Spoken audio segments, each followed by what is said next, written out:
मोहतरम दोस्तों, अस्सलाम वालेकुम वरहमतुल्लाहि वबरकातुहू। उम्मीद करता हूँ आप खैरियत से होंगे। अल्लाह पाक आपको सलामत रखे, खुश रखे, आबाद रखे।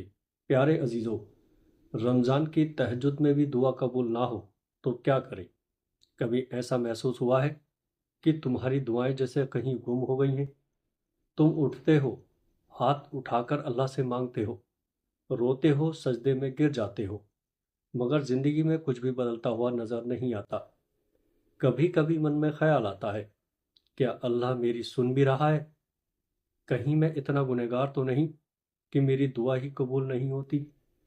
अगर तुम्हारे दिल में भी ऐसे ख्याल आते हैं तो आज मैं तुमसे एक ऐसी बात कहूँगा जो तुम्हारे दिल को सुकून दे देगी। तुम्हारी दुआ कबूल हो चुकी है, बस सही वक्त का इंतज़ार है। हज़रत मूसा अलैहिस्सलाम ने फ़िरौन के जुल्म से निजात पाने के लिए सालों तक दुआ की थी, मगर फ़िरौन उसी दिन तबाह हुआ जब वक्त सही था। हज़रत यूसुफ़ अलैहिस्सलाम ने जेल से निकलने के लिए दुआ की, मगर वो कई साल जेल में रहे। जब सही वक्त आया तो अल्लाह ने उन्हें मिस्र का हाकिम बना दिया। हज़रत अय्यूब अलैहिस्सलाम बीमार थे, उन्होंने दुआ की, मगर उनकी बीमारी सालों तक रही। जब सही वक्त आया तो अल्लाह ने उन्हें सेहत, औलाद और दौलत सब कुछ वापस दे दिया। अल्लाह हर दुआ सुनता है, मगर वो उसे हमारे लिए सबसे बेहतरीन वक्त पर कबूल करता है। अगर तुम्हारी दुआ अभी पूरी नहीं हो रही तो मायूस मत हो। अल्लाह इसे सबसे अच्छे वक्त के लिए रख रहा है। क्या तुम अपनी दुआ छोड़ दोगे? तुमने अल्लाह से किसी चीज़ के लिए मांगा था, तुमने रो रो कर दुआ की थी, और जब देर हुई तो तुम्हें लगा कि अब कुछ नहीं होगा, तो क्या अब तुम दुआ छोड़ दोगे? क्या तुमने ये हदीस नहीं सुनी? बंदा जब तक दुआ करता रहता है, अल्लाह उसकी दुआ को ज़रूर कबूल करता है, जब तक कि वो जल्दी ना करे और कहे कि मैंने बहुत दुआ की मगर मुझे कुछ नहीं मिला। प्यारे अजीज़ों, जब अल्लाह तबारक व तआला पुकारता है, सोचो एक रात का अंधेरा, चारों तरफ खामोशी, दूर कहीं कोई हल्की सी हवा चल रही है, पूरा शहर सो रहा है, लेकिन एक घर में हल्की सी रोशनी जल रही है। वहाँ कोई जाग रहा है, कोई अपनी रूह की प्यास बुझाने के लिए अपने रब के आगे सिर झुका रहा है। आंसू आंखों से बह रहे हैं, लफ्ज भीग गए हैं, दिल किसी दर्द में डूबा हुआ है। ए अल्लाह, मैं तुझसे थक गया हूँ, लेकिन तुझसे दूर नहीं जाना चाहता। ए अल्लाह, मैंने बहुत बार हार मान ली, लेकिन तुझे पुकारना कभी नहीं छोड़ा। ए अल्लाह, अगर मेरी दुआ अब तक कबूल नहीं हुई तो भी मैं तेरा दर नहीं छोड़ूंगा। कितनी खूबसूरत होती हैं तहज्जुद की ये रातें, जब एक टूटा हुआ दिल अपने रब के सामने रोता है और अल्लाह उसे पुकारता है। कौन है जो मुझसे मांगे, मैं उसे दूं? कौन है जो मुझसे दुआ करे, मैं उसे कबूल करूं? कौन है जो मुझसे माफ़ी मांगे, मैं उसे माफ़ कर दूं? प्यारे अजीज़ों, ये अल्लाह तबारक व तआला की पुकार है जो हर रात आती है, लेकिन रमज़ान में ये पुकार और भी रहमतों से भरी होती है। जो लोग तहज्जुद के लिए उठते हैं वो बस जागते नहीं, वो अल्लाह की मोहब्बत में ज़िंदा होते हैं।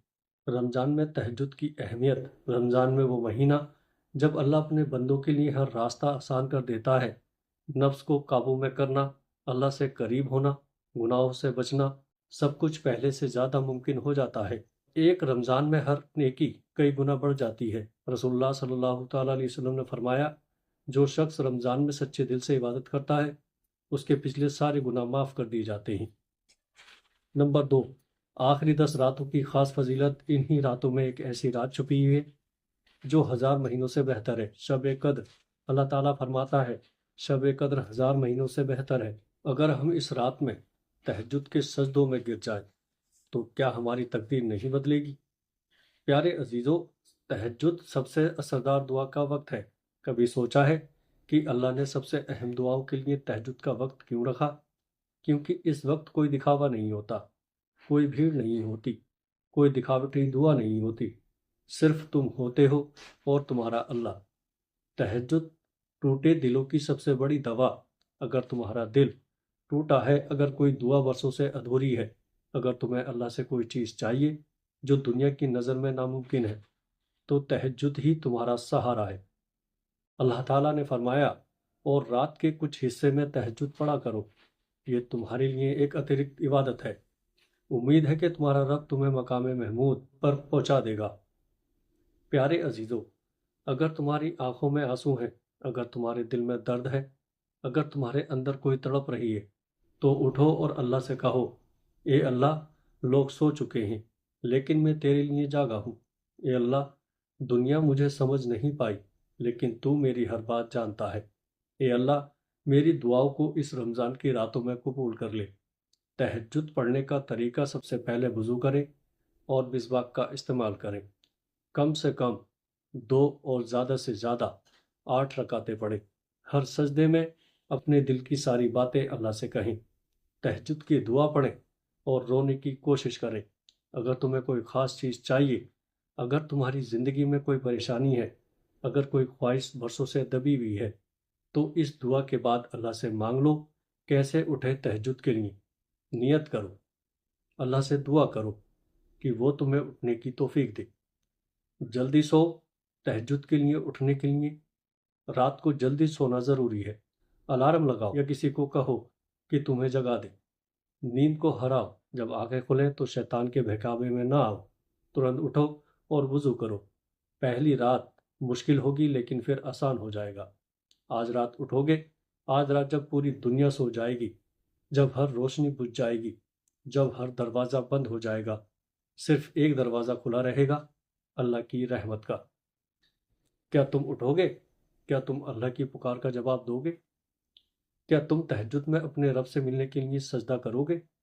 اگر ہاں تو یقین رکھو تمہاری تقدیر بدل جائے گی۔ اے اللہ، ہمیں تہجد کا شوق عطا فرما۔ اے اللہ، ہمیں ان خاص بندوں میں شامل کر جو راتوں کو تیری یاد میں جاگتے ہیں۔ اے اللہ، اس رمضان کی راتوں میں ہماری دعا قبول کر لے۔ آمین۔ پیارے دوستوں، امید کرتا ہوں ویڈیو اچھی لگی ہوگی۔ ویڈیو اچھی لگے تو آگے اپنے دوستوں میں شیئر ضرور کریے گا۔ السلام علیکم ورحمۃ اللہ وبرکاتہ۔